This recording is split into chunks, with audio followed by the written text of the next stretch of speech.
It's been a long week, and I was looking forward to relaxing at home with a cold beer and maybe some pizza. I put my suitcase by the door and wandered into the kitchen for my first beer. The house seemed unusually quiet when I opened the lid of the Budweiser light. And then I realized that the damn dog was not nearby. It was quite unusual. Usually she met me at the door, growling and threatening with bared fangs. I started carrying treats in my pocket to persuade her to let me into her home. Why did I have a dog that almost hated me? I thought about this situation, looking for the dog with my eyes. I remembered the day about 6 weeks ago when my wife Margaret brought the dog into the house. This is Margie. She is Tim's bitch, but we will keep her for a while. Once you get to know her, you'll realize she's really sweet, my loving wife insisted as the dog sniffed my leg. I guess the obvious question is, why? If I wanted a dog, I'd buy a Labrador, I grumbled, kicking the dog to move it away from my ankle. Margie! Ugh! My wife commanded when our guest quite tightly squeezed my calf with her teeth.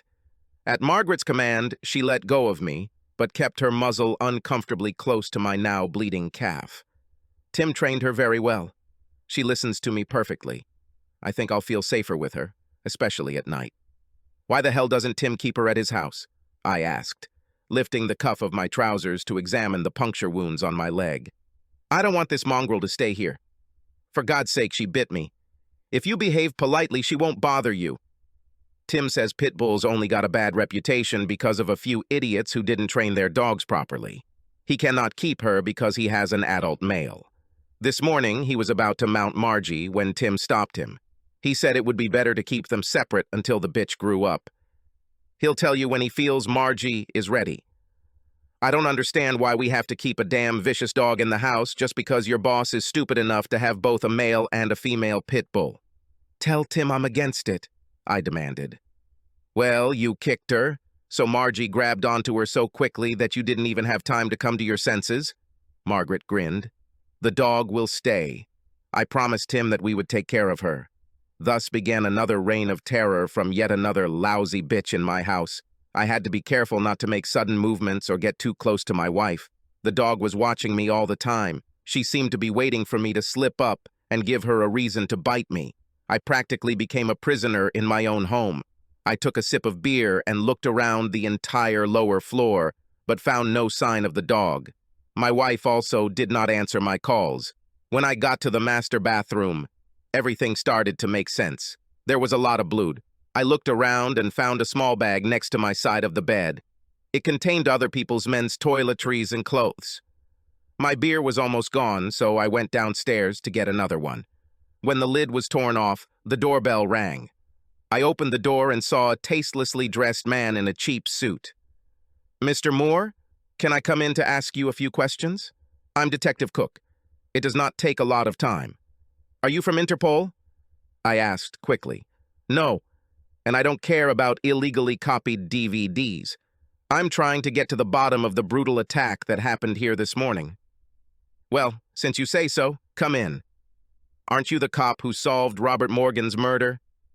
That one was killed by a guy who thought Morgan was sleeping with his wife, when in fact another guy had Morgan's wife and also the killer's wife. Out of revenge because they both slept with his wife? I asked, remembering the strange situation that all the local newspapers wrote about. I didn't exactly solve it, but I played an important role in the investigation, the detective admitted modestly. Right now, I'm more interested in the brutal attack that took place in your bathroom this morning. I assumed that you would return only tomorrow. Yes, that was the original plan, but I finished my business early and arrived this morning.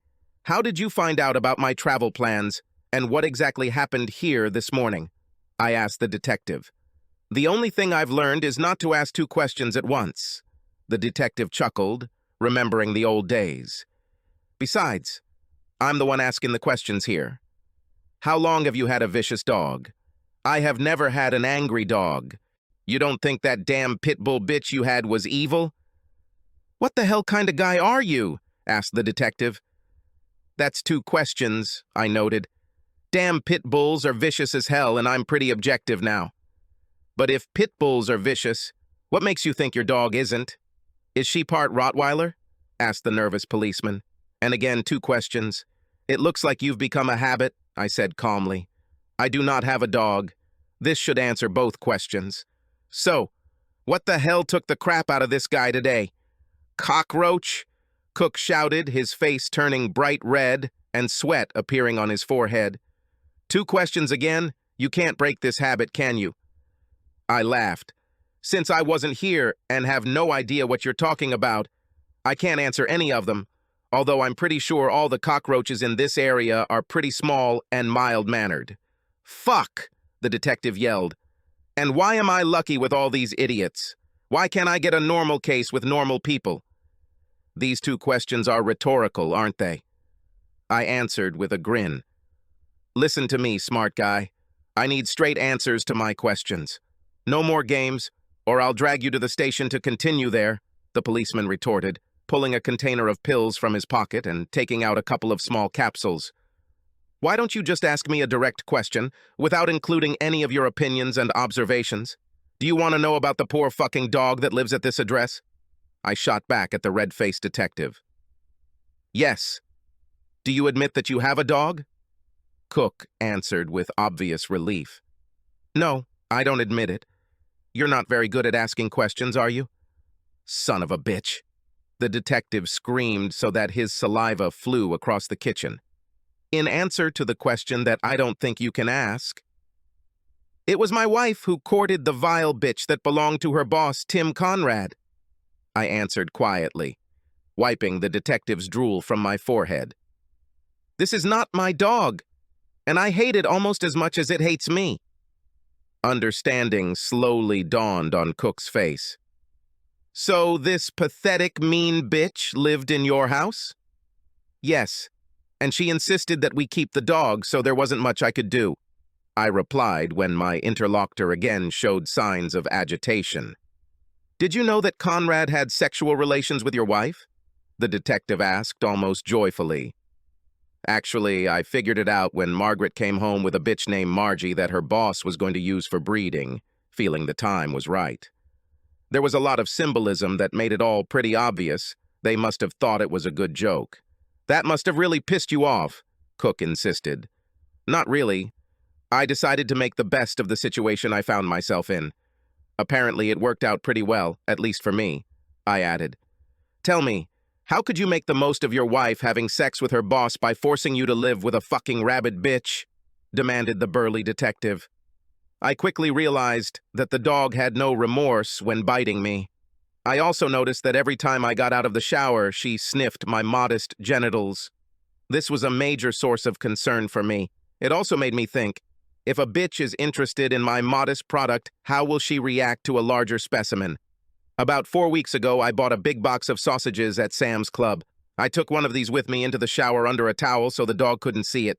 Every time I got out of the shower, I held it below my waist, pretending that it was a big, real manhood. Margie snatched it in 2 bites each time. This became a habit that we did every morning. I think the dog was starting to like me. Oh, shit.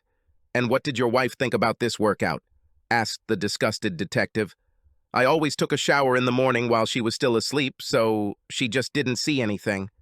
I was hoping to surprise her someday, I admitted. I bet that's what happened.